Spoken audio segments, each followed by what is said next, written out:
नमस्कार, आप देख रहे हैं न्यूज़ दुनिया। आज है 7 अगस्त 2025, दिन गुरुवार। आज की हिंदी तिथि है श्रावण शुक्ल पक्ष त्रयोदशी और हम लेकर आए हैं आपके लिए मध्य प्रदेश और देश की टॉप बड़ी खबरें एकदम सीधे और सच्चे अंदाज में। चलिए शुरू करते हैं आज की पहली खबर से। मध्य प्रदेश में शिखर खेल अलंकरण और 38वें नेशनल गेम्स 2025 के पदक विजेता खिलाड़ियों का सम्मान किया गया। मंगलवार को भोपाल के रविंद्र भवन में सीएम डॉक्टर मोहन यादव ने 11 विक्रम और 11 एकलव्य पुरस्कार दिए। इधर इंदौर हाईकोर्ट के स्टे के बाद एक विक्रम अवार्ड को होल्ड कर दिया गया है। छिंदवाड़ा की भावना डेहरिया को सरकार ने विक्रम अवार्ड 2023 के लिए चुना था। भावना के चयन को लेकर पर्वतारोही मधुसूदन पाटीदार ने चुनौती दी थी। पाटीदार ने 2017 में एवरेस्ट फतेह किया था। उत्तरकाशी के धराली गांव में मंगलवार दोपहर 1:45 बजे बादल फटने से भारी तबाही मच गई है। इसमें 4 लोगों की मौत हो गई है, जबकि 50 से ज्यादा लोग लापता है। खीरगंगा नदी में पहाड़ों से बहकर आए मलबे में गंगोत्री तीर्थयात्री के प्रमुख पड़ाव धराली गांव के बाजार, मकान और होटल बह गए हैं। सिर्फ 34 सेकेंड में सब कुछ बर्बाद हो गया। उत्तराखंड के उत्तरकाशी जिले में मंगलवार दोपहर 1:45 बजे बादल फटा। गंगोत्री के पहाड़ों से बहने वाली खीर गंगा नदी में बाढ़ आ गई और तेज रफ्तार पानी के साथ आए मलबे ने 34 सेकंड में धराली गांव को जमीनोदोज कर दिया है। आपदा में 4 लोगों की मौत हो गई है, जबकि 50 से ज्यादा लोग लापता है। एनडीआरएफ और एसडीआरएफ के साथ सेना की टीम रेस्क्यू के लिए पहुंची है। अभी तक 130 से ज्यादा लोगों का रेस्क्यू किया गया है। पहाड़ों पर मानसून की बारिश आफत लेकर आई है। उत्तराखंड में मंगलवार को कई जगह लैंडस्लाइड हुई। कर्णप्रयाग में पहाड़ ढहने से बद्रीनाथ नेशनल हाईवे बंद हो गया है। हरिद्वार देहरादून रेल पर चट्टान गिरने से रेल परिचालन ठप पड़ गया है। मौसम विभाग ने पूरे राज्य में आज बारिश का रेड अलर्ट जारी किया है।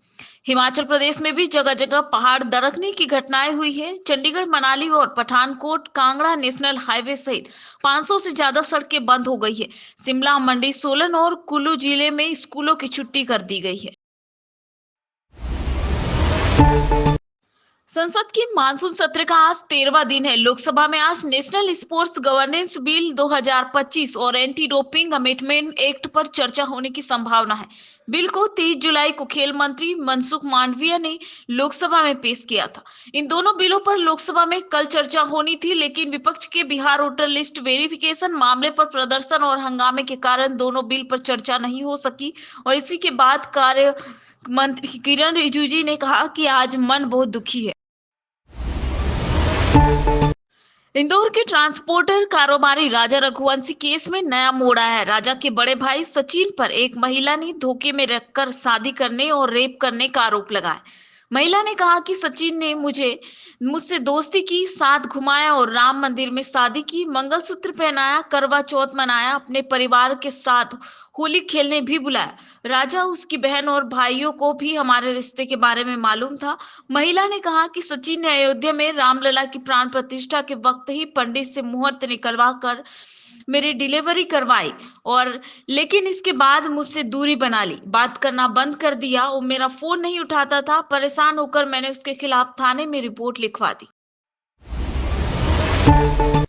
जासूसी के शक में पकड़ाया गया रक्षा अनुसंधान एवं विकास संगठन डीआरडीओ गेस्ट हाउस के मैनेजर को ऑपरेशन सिंदूर के दौरान भी पाक एजेंट ने कांटेक्ट किया था। पाक एजेंट फर्जी डीआरडीओ का अधिकारी बन guest house manager Mahendra Prasad से कांटेक्ट करता था। 4 अगस्त की रात को जैसलमेर में डीआरडीओ के guest house manager Mahendra Pratap को जासूसी के शक में हिरासत में लिया गया है। सुप्रीम कोर्ट ने प्रवर्तन निदेशालय की शक्तियों से संबंधित पुनर्विचार याचिकाओं पर आज से सुनवाई होगी। याचिकाकर्ताओं में कांग्रेस सांसद कीर्ति चिदम्बरम शामिल है। कोर्ट ने 24 अगस्त 2022 को पुनर्विचार याचिकाओं पर खुली अदालत में सुनवाई करने का आदेश दिया।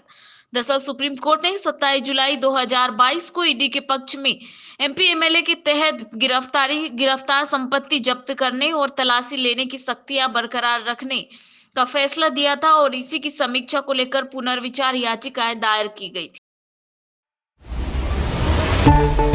कांग्रेस महासचिव प्रियंका गांधी ने मंगलवार को संसद परिसर में कहा कि माननीय जजों का पूरा सम्मान रखते हुए मैं ये कहना चाहती हूं कि वे यह तय नहीं करेंगे कि सच्चा भारतीय कौन है। उन्होंने कहा कि सरकार से सवाल पूछना विपक्ष के नेता का कर्तव्य है। मेरा भाई कभी भी सेना के खिलाफ नहीं बोलेगा, उनके प्रति सम्मान रखता है। भाई की बातों का गलत मतलब निकाला गया है।